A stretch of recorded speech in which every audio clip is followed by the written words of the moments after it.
Welcome friends. So இன்னைக்கு வந்து என்ன வீடியோ பார்க்க போறோம் அப்படின்னா மணி மேனேஜ்மெண்ட் சிஸ்டம், அதாவது TWCGO ஃபார்முலா. ஓகேங்களா? ஸோ இந்த TWCGO ஃபார்முலா என்னங்கிறது வந்து பார்த்தீங்கன்னா, ஸோ என்டையர்லி ஒரு மணி மேனேஜ்மெண்ட் சிஸ்டம். ஓகேங்களா?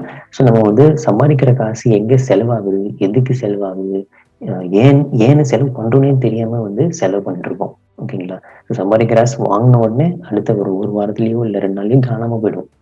ஓகேங்களா? ஸோ அந்த மணி மேனேஜ்மெண்ட், அதாவது சம்பாதிக்கிறத விட மணி மேனேஜ்மெண்ட் அப்படிங்கிறது ரொம்ப ரொம்ப முக்கியம். சரிங்களா? ஸோ இது வரைக்கும் யாரும் இந்த வீடியோ இந்த மாதிரி சொல்லியிருக்க மாட்டாங்க. டெஃபினட்டாக வந்து இந்த வீடியோ வந்து பார்த்தீங்கன்னா உங்களுக்கு பக்காவாக ஒரு லேர்னிங் அப்படிங்கிறது 100% கேரண்டி. சரியா? ஸோ அதுக்கப்புறம் இந்த ஒரு ஒர்க் ஷீட் ஒன்று இருக்குது, அது எப்படி ஒர்க் அவுட் பண்ணலாம் அப்படிங்கிறது இந்த 2 வீடியோவில் வந்து பார்க்க போகிறோம். ஸோ ஃபர்ஸ்ட் நான் இதை எக்ஸ்பிளைன் பண்ணிடுறேன். அதாவது TWCGO அப்படின்னா என்னன்னு சொல்லிடுறேன். T for tax, W wealth, C for charity and G for general, O for operation. ஓகேங்களா? ஸோ நான் ஏர்ன் பண்ணுற ஒரு இன்கம் இருக்கு இல்லையா, அஃபிலியேட்டாக இருக்கட்டும் இல்லை ஆட்சன்ஸாக இருக்கட்டும், அது வந்து பார்த்தீங்கன்னா என்டையர்லி ஒரு ரிசீவபிள் அக்கௌண்ட். ஓகேங்களா? ICICI பேங்க் கரண்ட் அக்கௌண்ட்டுக்கு ட்ரான்ஸ்ஃபர் ஆகும். ஓகேங்களா? 100% இதில் ட்ரான்ஸ்ஃபர் ஆன உடனே இந்த பேங்க்லேருந்து, அதாவது இந்த கரண்ட் அக்கௌண்ட் பேங்க்லேருந்து என்ன பண்ணுவேன் அப்படின்னு கேட்டிங்கன்னா, ஸோ டேக்ஸ்க்குன்னு தனியாக ஒதுக்கிடுவேன். ஸோ டேக்ஸ் வந்து பார்த்தீங்கன்னா 30% அப்படிங்கிறது சேவிங் அக்கௌண்ட்டில் IOB பேங்க். சரிங்களா? 30% எதுக்கு அப்படிங்கிறத நான் சொல்கிறேன். அதாவது GST அண்ட் ITR ரிட்டர்ன் பண்ணுறது. சரிங்களா? ஃபைல் பண்ணுறதுக்கு இன்னும் கம்மியாக தான் வரும். பட் இருந்தாலும் 30% அப்படிங்கிறது நான் ஒதுக்கி வச்சிருவேன். சரிங்களா? ஃபியூச்சரில் எதுவும் இஷ்யூ வரக்கூடாது அப்படின்றதுக்காக இந்த பேங்க் அக்கௌண்ட்டுக்கு நான் ட்ரான்ஸ்ஃபர் பண்ணி வச்சிருவேன். சரியா? அது நெஃப்ட். ஸோ அதுக்கப்புறம் வெல்த். ஸோ அதாவது W ஃபார் வெல்த், 10% அப்படிங்கிறது வெல்த்துக்குன்னு தனியாக ஒதுக்கிடுவேன். அதுவும் கரண்ட் அக்கௌண்ட். ஸோ அது வந்து HDFC பேங்க். எதுக்கு வந்து வெல்த்துக்குன்னு தனியாக அக்கௌண்ட் அப்படின்னு கேட்டிங்கன்னா, 5 பேங்க் அக்கௌண்ட் இருக்குது. நான் அதை எக்ஸ்பிளைன் பண்ணுறேன். ஸோ HDFCயில் பொறுத்த வரைக்கும் ஸ்டாக், அதாவது நான் ஏதாவது ஸ்டாக் வாங்குறதா இருக்கட்டும், மியூச்சுவல் ஃபண்டில் இன்வெஸ்ட் பண்ணுறதா இருக்கட்டும், கோல்டு, FD, ரியல் எஸ்டேட், இதில் எது வாங்கினாலும் இந்த பேங்க் அக்கௌண்ட்டை வச்சு தான் நான் வந்து விட்ரா பண்ணுறதோ இல்லை நெஃப்ட் பண்ணுறதோ பண்ணுவேன். சரியா? சேம் அதே மாதிரி ட்ரான்ஸ்ஃபர் பண்ணதும் IOB பேங்க், அதாவது டேக்ஸ்க்கு. சரிங்களா? ஸோ எது வாங்கினாலுமே நான் வெல்த்துக்குன்னு ஒரு ATM கார்டு இருக்குது, அது வந்து அதில் தான் நான் செலவு பண்ணுவேன் வெல்த்துக்கு வாங்குறப்போ. சரியா? ஸோ சேம் அதே மாதிரி சேரிட்டிக்குன்னு 10% ஒதுக்கிடுவேன். அதாவது மெயின் அக்கௌண்ட்லேருந்து. புரியுதுங்களா?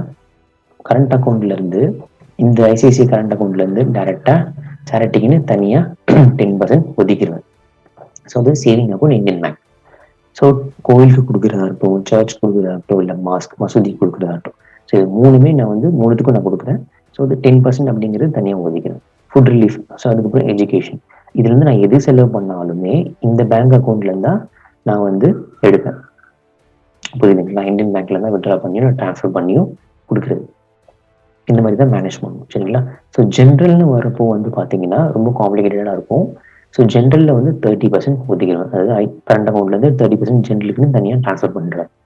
30% அக்கௌண்ட் வந்து கோட்டாக் பேங்க். சரியா? ஸோ கோட்டாக் பேங்க்கில் வந்து பார்த்தீங்கன்னா ஹவுஸ் ஹோல்டு திங்ஸ், அதாவது ஹவுஸ் ஹோல்டுனா ரெண்டலாக இருக்கட்டும், க்ராசரிஸாக இருக்கட்டும், வெஜிடபிள் வாங்குறதா இருக்கட்டும், இல்லை EB பில் பே பண்ணுறதா இருக்கட்டும், அவுட்டிங் எங்கே ட்ராவல் போகிறதா இருக்கட்டும், இல்லை கிட்ஸ்க்கு செலவு பண்ணுறதா இருக்கட்டும், எதுவாக இருந்தாலும் நீங்கள் இதே மாதிரி தான் மேனேஜ் பண்ணணும். சரிங்களா? ஸோ அதாவது கோட்டாக் பேங்க்கில் ATM கார்டு இருக்குது, அதுக்குன்னு தனியாக போயிட்டு செலவு பண்ணுறப்போ இந்த பேங்க் அக்கௌண்ட் தான் நான் யூஸ் பண்ணுவேன். சேம் அதே மாதிரி ஆப்ரேஷன் அந்த பொறுத்த வரைக்கும் என்னென்னு பார்த்தீங்கன்னா, எனக்கு பிஸ்னஸ் நடக்குதுங்க. ஸோ அந்த பிஸ்னஸ் கண்டென்ட் எடுக்கிறதா இருக்கட்டும், ஆட்ஸ் ரன் பண்ணதா இருக்கட்டும், இல்லை புக்ஸ் லேர்னிங்னா புக்ஸ் செலவு பண்ணதா இருக்கட்டும், இல்லை நான் அடுத்த கட்ட நகர்வுக்கு வந்து பார்த்தீங்கன்னா அப்கிரேட் பண்ணுறதுக்கு சம்மோட் எனக்குன்னு ஒரு கோச் இருக்காங்க. ஸோ உங்களுக்கு வந்து அவங்களோட கோர்ஸ் வாங்குறதா இருக்கட்டும். சரிங்களா? ஸோ அந்த மாதிரி இதுலேருந்து தான் நான் செலவு பண்ணேன். அதாவது ரிசீவபிள் அக்கௌண்ட்டும் ஆப்ரேஷன் அக்கௌண்ட்டும் ஒன்று. சரியா? போட்டு கன்ஃபியூஸ் பண்ணிக்காதீங்க. இதுக்குன்னு தனியாக எந்த ஒரு பேங்க்கும் கிடையாது, இதுக்கு இருந்த மாதிரி கிடையாது. ஸோ கரண்ட் அக்கௌண்ட் தான் நான் யூஸ் பண்ணுறேன். ஸோ கண்டென்ட்க்கு நான் செலவு பண்ணுறப்போ இந்த அக்கௌண்ட்லேருந்து, அதாவது ICICIலேருந்து யூஸ் பண்ணுவேன். சரிங்களா? ஸோ அதே மாதிரி ஆட்ஸ் ரன் பண்ணதாக இருக்கும், லேர்னிங் புக்ஸ்க்குன்னு செலவு. ஓகேங்களா? ஸோ இந்த மாதிரி தான் நான் மேனேஜ் பண்ணேன். ஸோ நீங்களும் இதே மாதிரி தான் மேனேஜ் பண்ணணும். சரியா? ஸோ இங்கே சம்பாதிக்கிறதே பெரிய விஷயம் இல்லை, மேனேஜ் பண்ணது தான் இங்கே பெரிய விஷயம். சரியா? ஸோ அதே மாதிரி இப்போ ஒர்க் அவுட் பார்க்கலாம். இந்த ஒர்க் அவுட் ஷீட் நான் உங்களுக்கு தரேன், கீழே டிஸ்கிரிப்ஷனில் லிங்க் கொடுத்துருக்கேன், அதை டவுன்லோட் பண்ணிங்க. டவுன்லோட் பண்ணால் இந்த மாதிரி ஓப்பன் ஆகும். ஓப்பன் பண்ண உடனே ஃபைல், ஓகேங்களா, ஃபைலில் கொடுத்து மேக் அ காப்பின்னு கொடுத்து ஒர்க் அவுட் பண்ணுங்க. சரியா? ஸோ இது ஒர்க் அவுட் வந்து பார்த்தீங்கன்னா நான் சொன்னேன் இந்த மாதிரி உங்களுடைய வருமானம் எவ்வளவு வருது அப்படிங்கிறது இதுல போடுங்க. ஸோ 20,000 20,000, 25 25. ஓகேங்களா? ஸோ இந்த மாதிரி எவ்வளவு வருதோ உங்களுடைய வருமானம் எக்ஸாக்ட் அமௌண்ட் போட்டுட்டு ஒர்க் அவுட் பண்ணுங்க. ஓகேங்களா? ஸோ டேக்ஸ்க்குன்னு தனியா ஒதுக்கிடுங்க. நீங்க 25,000 சம்பளம் வாங்குறீங்க, டேக்ஸ் பே பண்ணணுமான்னு கேட்காதீங்க. தனியா ஒதுக்கி வச்சிருங்க. டேக்ஸ் பே பண்ண அவசியம் கிடையாது சம்பளத்துல இருக்கீங்க அப்படின்னா. சரியா? ஸோ அதுக்கப்புறம் வெல்த்துக்கு டெஃபினட்டா சேவிங் அப்படின்னு வந்துடும். சரியா? ஸோ சேவிங்ல 500 போட்டுருங்க. இது எல்லாமே ஆட்டோமேட்டிக் தான். சரியா? நீங்க போடுற படம் எவ்வளவு சம்பளம் போறீங்களோ ஆட்டோமேட்டிக் வந்துடும். ஸோ கோல்டுக்குன்னு 750 அப்படின்னு ஒதுக்குறீங்க. கிரிப்டோ இல்லை ஸ்டாக்ல ஏதாவது இன்வெஸ்ட் பண்றீங்க அப்படின்னா அதுக்குன்னு தனியா ஒதுக்குறீங்க. இவ்வளவுதான் போகணும்னு கிடையாது. உங்களால எவ்வளவு போட முடியுமோ சம்பளத்துக்கு தகுந்த மாதிரி மேனேஜ் பண்ணுங்க. சரியா? ஸோ தென் அதுக்கப்புறம் ரியல் எஸ்டேட்ல எவ்வளவு சேல் பண்றீங்களோ அதுக்குன்னு தனியா ஒரே அக்கௌண்ட்டா, வெல்த்துக்குன்னு ஒரே அக்கௌண்ட்டா 2,500 தனியா ட்ரான்ஸ்ஃபர் பண்றேன். Same charity. ஓகேங்களா? ஜென்ரல்ல மட்டும் ஒர்க் அவுட் பண்ணி ட்ரான்ஸ்ஃபர் பண்ணுங்க. உங்களுக்கு எவ்வளவு ஒர்க் அவுட் ஆகுது அப்படிங்கிறது இதுல ஒர்க் அவுட் பண்ணி பண்ணுங்க. ஸோ என்னோட இன்கம் நான் போடுறேன். லாஸ்ட் டைம் என்னோட இன்கம் வந்து பாத்தீங்கன்னா இதுல இருந்து so correct. So exact amount எனக்கு இவ்வளவுதான் வந்து. ஓகேங்களா? ஸோ டேக்ஸ்க்குன்னு தனியாக 98,000 டேக்ஸ்க்கு தனியாக ட்ரான்ஸ்ஃபர் பண்ணிட்டேன். தென் அதுக்கப்புறம் வெல்த்துக்கு, அதாவது சேவிங்க்கு இந்த மாதிரி 32,000 ட்ரான்ஸ்ஃபர் பண்ணிட்டேன். சேரிட்டி 32,000. ஜென்ரல்ல மட்டும் ஒர்க் அவுட் பண்ணணும். ஸோ ஒர்க் அவுட் பண்ணி நான் காட்டுறேன். ஸோ இதே மாதிரி நீங்களும் ஒர்க் அவுட் பண்ணணும். சரியா? ரெண்டு இஎம்ஐ வந்து 7,800 சம்திங் இருக்கு. தென் அதுக்கப்புறம் எக்ஸாக்ட் அமௌண்ட் போடுங்க. சரியா? இஎம்ஐ இருக்கு அப்படின்னா இஎம்ஐ இருக்குன்னு போடுங்க.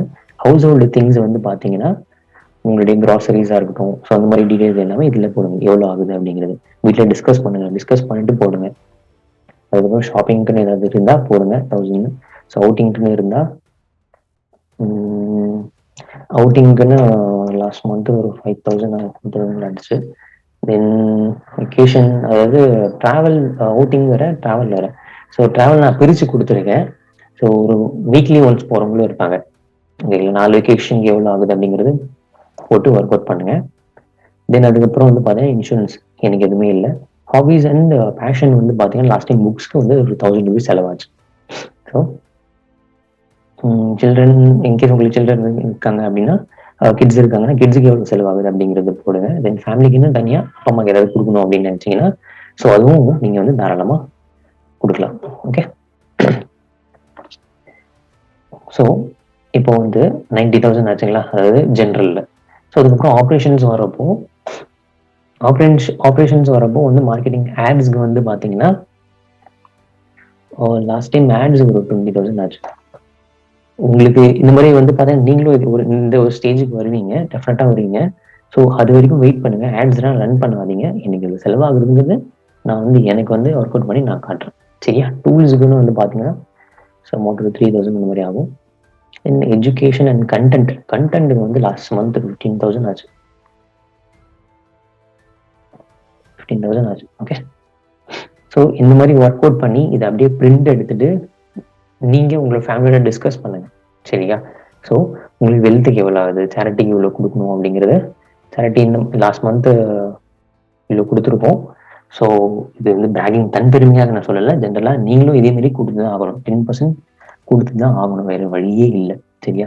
ஸோ சேரிட்டிக்குன்னு வந்து பாத்தீங்கன்னா கண்டிப்பா அது மட்டும் ஸ்கிப் பண்ணாதீங்க. நான் ஏன் சொல்றேன் அப்படின்னா, எந்த அளவுக்கு நீங்க கொடுக்குறீங்களோ அதை விட 10 மடங்கு உங்களுடைய இன்கம் டெஃபினட்டா மேல வரும். சரியா? தென் அதுக்கப்புறம் வந்து பாத்தீங்கன்னா ஸோ இதுதான் மேக்ஸிமம் இந்த மாதிரி தான் நீங்க வந்து ஒர்க் அவுட் பண்ணணும். ஒர்க் அவுட் பண்ணதுக்கு அப்புறம் நெக்ஸ்ட் இயர் 2023க்கு உண்டான ஒர்க் அவுட், அதாவது கோல் செட்டிங். ஓகேங்களா? ஆஸ்பிரேஷன் கோல் நீங்க மென்ஷன் பண்ணுவீங்க. ஸோ உங்களுடைய எக்ஸாக்டா நீங்க எவ்வளவு கோல் வந்து இன்கம் கோல் வைக்கணும் அப்படிங்கிறது நான் சொல்லிடுறேன். எனக்கு வந்து 10 lakhs நான் வச்சிருக்கேன். சரியா? ஸோ 10 lakhsல வந்து பாத்தீங்கன்னா நீங்க உங்களுடைய நெக்ஸ்ட் இன்கம் கோல் எவ்வளவு வைக்கணும் அப்படின்னா 1 lakh வைங்க. ஓகேவா? ஸோ 1 lakh வச்ச உடனே அதுக்கு தகுந்த மாதிரி எல்லாமே ஒர்க் அவுட் மாறும். ஸோ நீங்க இங்க வந்து எல்லாத்துக்கும் ஒர்க் அவுட் பண்ணுங்க. அப்படி இல்லை அப்படியே காப்பி பண்ணி இதை அப்படியே இந்த ஷீட்டை வந்து மாத்திங்க. சரியா? ஸோ ரொம்ப சிம்பிள். உங்களுடைய கோலை செட் பண்ணுங்க. ஆஸ்பிரேஷன் கோல் எவ்வளவு சம்பாதிக்கணும் அப்படிங்கிறத செட் பண்ணுங்க. இந்த செலவுகள் அடுத்த வருஷம் இந்த மாதிரி இருக்கும். சரிங்களா? உங்களுடைய இப்போ நீங்க எவ்வளவு சம்பாதிக்கிறீங்களோ அதை விட 10 மடங்கு இல்லை 5 மடங்கு டெஃபினட்டா ஒரு அட்லீஸ்ட் ஒரு 3 மடங்காச்சு அடுத்த வருஷம் நீங்க சம்பாதிச்சிருக்கணும். சரியா? ஸோ இந்த மணி மேனேஜ்மெண்ட் இந்த வீடியோ இவ்வளவுதான். ரொம்ப ரொம்ப சிம்பிள். மணி மேனேஜ்மெண்ட்ங்கிறது ஃபாலோ பண்ணுங்க, சும்மாலாம் யாரும் சொல்லல, சரிங்களா? ஸோ தயவு செஞ்சு ஃபாலோ பண்ணுங்க. உங்களுடைய இந்த வீடியோ உங்களுக்கு தயவு செஞ்சு பிடிச்சிருந்தா கமெண்ட்ல சொல்லுங்க. இன்கேஸ் ஏதாவது டவுட் இருந்தா கமெண்ட்ல கேளுங்க. எக்ஸாக்டா உங்களோட டிஸ்கஷன் எல்லாமே கமெண்ட் மூலியமாவும் என்னோட டீம் கம்யூனிகேஷன் மூலியமாவும் டெஃபினட்டா உங்களோட லேர்னிங் அப்படிங்கிறது 100% கிடைக்கும். சரிங்களா? தேங்க்யூ.